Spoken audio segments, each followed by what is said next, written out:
The non-Semitic religions are further divided into Aryan religions and non-Aryan religion.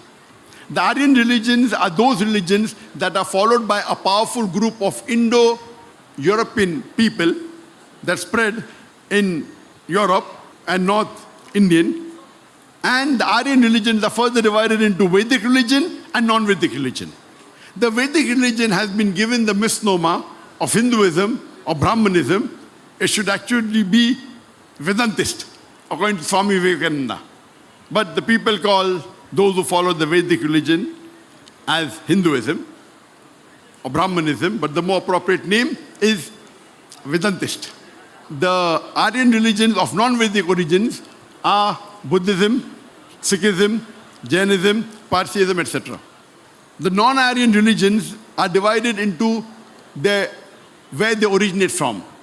For example, those that originated from China, that is Confucianism, Taoism, those that originated from Japan, Shintoism, etc. But most of these non-Aryan religion, they do not have a concept of God.